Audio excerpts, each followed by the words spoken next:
နောက်ဒီသင်ခန်းစာမှာ super constructor တွေအကြောင်းကိုသွားပြီးတော့เนาะလေ့လာကြည့်အောင်အဲ့တော့ပထမဦးဆုံးကျွန်တော်ကဒီ dots ထဲမှာရှိတဲ့ method ကိုလည်းကျွန်တော်ဖြတ်လိုက်မယ်เนาะပြီးရင်ကျွန်တော်ဒီ animal ထဲမှာရှိတဲ့เนาะဒီ method တွေကိုလည်းကျွန်တော်ဖြတ်လိုက်မယ် okay ပြီးရင်ဒီမှာ element class တစ်ခုရှိတယ်အဲ့ဒီ element class ကို dot class တစ်ခုက inheritance လုပ်ထားတယ်เนาะဟုတ်ပြီဒီစင်ပဲဒါပေမဲ့ကျွန်တော်တို့ကအပေါ်ကเนาะဒီ super class animal မှာဘာရှိလဲဆိုလို့ရှိရင်ကျွန်တော်တို့က constructor တစ်ခုရှိတယ်เนาะအဲ့ဒီ constructor ဘာပြောလဲဆိုလို့ရှိရင် animal constructor ပေါ့เนาะဆိုပြီးတော့ပြောထားတယ် animal constructor ဆိုပြီးပြောထားတယ်เนาะမိတ်ဆွေတို့အဲ့ဒီရှင်းနေမှာဒီ dots ကိုတွားပြီးတော့ run ကြည့်လိုက်မယ်เนาะ okay dot ထဲမှာဘာမှမထည့်ရသေးဘူးเนาะ okay ပြီးရင်ကျွန်တော်ဒီမှာ dot ကိုတွားလိုက်မယ် new dot ဆိုပြီးတော့မှ object တစ်ခုတိဆောက်လိုက်မယ်ပြီးရင်ကျွန်တော်ဒီမှာလာ run ကြည့်လိုက်မယ်ဒါဆိုရင်ဒီမှာကြည့်လိုက်မိတ်ဆွေတို့ animal constructor တွေ့လားကျွန်တော်တို့ကခေါ်တာ dots objects ကိုခေါ်တယ်เนาะမိတ်ဆွေတစ်ချက်ကြည့်ပါဒီမှာ dots objects ကိုခေါ်တယ်เนาะအဲ့တော့ dots objects ကိုခေါ်လိုက်တဲ့အချိန်မှာဘယ်သူကတွား run လဲဆိုလို့ရှိရင် animals constructor တွား run တယ်ဘာဖြစ်လို့လဲဆိုတော့ကျွန်တော်တို့ကဒီ animals class ကို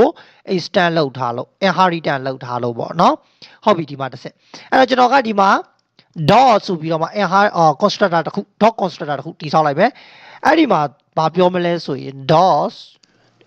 နော် constructor ဆိုပြီးကျွန်တော်ဒီလိုမျိုးလေးပြောလိုက်မယ် dot constructor ပေါ့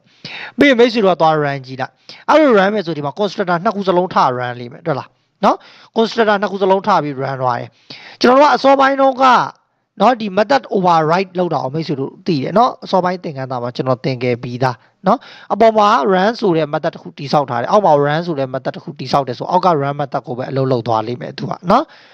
်ဒါပေမဲ့အခုဒီ constructor မှာじゃအဲ့လိုမဟုတ်တော့အပေါ်မှာလည်း constructor ရှိတယ်အောက်မှာလည်း constructor ရှိတယ်ဆိုရင် constructor နှစ်ခုစလုံးကို run သွားမှာပဲဖြစ်တယ်ဟုတ်ပြီနော် animal မှာလည်းဒီမှာ constructor ရှိတယ် dot မှာလည်း constructor ရှိတယ်ကျွန်တော်တို့က dots ကိုလာပြီးတော့ object တစ်ခုတိဆောက်လိုက်တဲ့အချိန်မှာ constructor နှစ်ခုစလုံး run သွားတယ်နော်ဒါတစ်ခုပြီးရင်ကျွန်တော်ကနော်ဒီကဒါတစ်ချက်နော်မိတ်ဆွေတို့မှတ်ထားရမှာပြီးလို့ရှိရင်ဒီအပေါ်က animal မှာကျွန်တော်က name ဆိုပြီးတော့မှတန်ဖိုးတစ်ခုတောင်းလိုက်မယ်ဟုတ်ပြီနော် okay အဲ့လိုမျိုးကျွန်တော်တို့က name ဆိုပြီးတော့ဒီမှာ constructor မှာအပေါ်ကဒီ super class ရဲ့ constructor မှာတန်ဖိုးတစ်ခုကို parameter အနေနဲ့တောင်းပြီဆိုလို့ရှိရင်နော်သူ့ရဲ့ shine class ကလည်းတန်ဖိုးတစ်ခုတောင်းရမယ်လိုက်ပြီးတော့မတောင်းလို့မရအောင်နော် okay လိုက်ပြီးတန်ဖိုးတောင်းရမယ်ဒါဆို तू ကပါအခုလိုလိုက်တောင်းပေးရမယ်ပြီးရင် तू ကတောင်းမရုံတင်မကဘူးအဲ့ဒီနော်ဒီ parenthesis နော်လက်သေးခွင်းအဖွင့်ပိတ်ရဲ့နောက်ကနေပြီးတော့ column လိုက်ပေးရမယ်ပြီးရင်အပေါ်က super ဆိုပြီးတော့မှ super ဒီလိုမျိုး super ဆိုပြီးတော့နောက်ကလက်သေးခွင်းဖွင့်ပိတ်နဲ့ဒီဘွား constructor ကိုပြန်သွားခေါ်ပေးတာနော်ဒီ super ဆိုတာလေးကခေါ်ပြီးလို့ရှိရင်အဲ့ဒီထဲမှာဒီဘွား constructor ကိုလှမ်းခေါ်တော့သူ့ထဲမှာဘာတောင်းလဲဒီမှာတန်ဖိုးတစ်ခုကိုတောင်းတယ်အဲ့ဒီတန်ဖိုးကိုကျွန်တော်တို့ကပြန်ပေးရမယ်ဒီကောင်ကနေပြီးတော့နော်အဲ့တော့ကျွန်တော်ကဒီမှာ name ဆိုပြီးဒီလိုမျိုးပြန်ပေးရတယ်နော်အခုလိုလုံးမသားလဲမိတ်ဆွေတို့က run ကြည့်လိုက်နော် run လိုက်ပြီ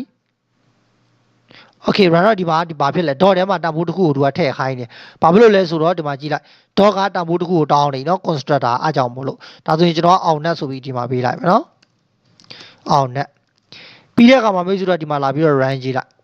run နဲ့ဆိုရင်ဒီမှာမိတ်ဆွေတို့ကြည့်လိုက်တွေ့လားအဲ့ဒီဘက် constructor ကို dot constructor ကိုလောက်သွားပြီ okay ဒါကတစ်ချက်နော်ဒီမှာမိတ်ဆွေတို့မှတ်မှာအဲ့ဒီဘက်ပထမဦးဆုံး super class ရဲ့ constructor မှာ parameter တစ်ခုတောင်းနေဆိုရင် shine class ရဲ့ constructor ကလည်း parameter တစ်ခုတောင်းရမယ်ပြီးလို့ရှိရင် super နောက်ကနေပြီးတော့အဲ့ဒ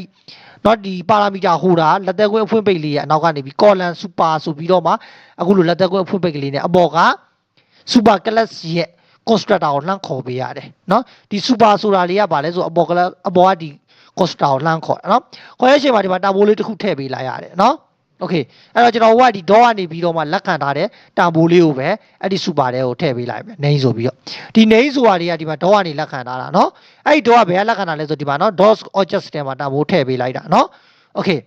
အဲ့တော့တရားပြပြောရလို့ရှိရင်ကျွန်တော်တို့ကဒီ dot ထဲမှာတန်ဖိုးထည့်ပေးတယ်အဲ့ဒီတန်ဖိုးကို dot object ဒီမှာ dot constructor လက်ခံတယ်လက်ခံပြီးတော့ तू က super constructor ကိုပါတွားပြီးပြန်ပေးရတယ်เนาะ okay ဒီသဘောတရားလေးပေါ့เนาะဒါမှသာလေမိတ်ဆွေတို့ run ကြည့်လိုက် run မှာဖြစ်တယ်okay ဒီမှာ constructor နှစ်ခုစလုံး run သွားပါပေါ့နော်ဟုတ်ပြီဒါကတစ်ချက်ဒီမှာမိတ်ဆွေတို့ကျွန်တော်နားလည်အောင်ပြောခဲ့တာเนาะဒီ super class က constructor မှာ parameter တစ်ခုတောင်းရင် shine class ကလည်းဘာကိုပေးရလဲ parameter တောင်းရတယ်ဆိုတာကနားလည်အောင်လို့ပြောလိုက်တာတကယ်တော့ဒီမှာကျွန်တော်တို့ကတစ်ခုဖြည့်ရှင်းလို့ရတယ်ဒီကောင်ကိုဖျက်လိုက်မယ်เนาะဖျက်လိုက်မယ်ဆိုလိုတာက animals ပထမဦးဆုံး super class ရဲ့ constructor ကတော့တန်ဖိုးတစ်ခုကိုတောင်းတယ်ဒါပေမဲ့အဲ့ဒီကောင် extend လုပ်ထားတဲ့ dot class မှာတော့ကျွန်တော်ကဒီမှာတန်ဖိုးတစ်ခုကိုမပေးလိုက်တော့ဘူးမပေးဘဲနဲ့ super class ကိုလှမ်းခေါ်မယ်ခေါ်လိုက်တဲ့အချိန်မှာ super class ကတန်ဖိုးတစ်ခုကိုတောင်းလိုက်မယ်အဲ့ဒီတောင်းတဲ့အချိန်ကျမှကျွန်တော်ကဒီမှာတန်ဖိုးတစ်ခုကိုထည့်ပေးလိုက်မယ်ထားပါတော့ on next ပေါ့နော်ဒီလိုထည့်ပေးလိုက်မယ် okay အဲ့လိုလို့ရှိရင်ဘာဖြစ်လဲဆိုလို့ရှိရင်ဒီ dot class ကိုကျွန်တော်တို့ဒီမှာ object အဖြစ်တိစောက်တဲ့အချိန်မှာသူ့ထဲမှာဒီမှာ on next ဆိုတော့ထည့်ပေးတယ်မလို့တော့နော်မလို့တော့ဘာဖြစ်လို့လဲဆိုတော့ဒီမှာ dot constructor ကတန်ဖိုးတောင်းမထားလို့နော်ပြီးကြကြမှာသူက super ရဲ့ constructor ကိုလှမ်းခေါ်တယ်တနည်းအားဖြင့်ပြောလို့ရှိရင်ဒီမှာနော်ပေးတဲ့ constructor ဖြစ်တဲ့ animals ဒီ constructor ကိုလှမ်းခေါ်တဲ့အချိန်မှာတန်ဖိုးတစ်ခုကိုတောင်းတာမလို့သူကကိုယ့်ဟာကို come sum နော်ထည့်ပေးလိုက်တယ်ဒီလိုပုံစံနဲ့သွားရင်လည်းရတယ်မိတ်ဆွေတို့နော်โอเคဒီမှာဘာကိုပြောချင်တာလဲဆိုလို့ရှိရင်အခုလိုမျိုး super constructor နဲ့ဒီ shine constructor ကြားထဲမှာရှိနိုင်အများအားပေါ့နော်ဒီ program ရေးတဲ့အခါမှာဖြစ်လိဖြစ်တာရှိတယ်အဲ့ဒါလေးကိုမိတ်ဆွေတို့ပြောပြပေးတာပဲဖြစ်တယ်ဟုတ်ပြီနော်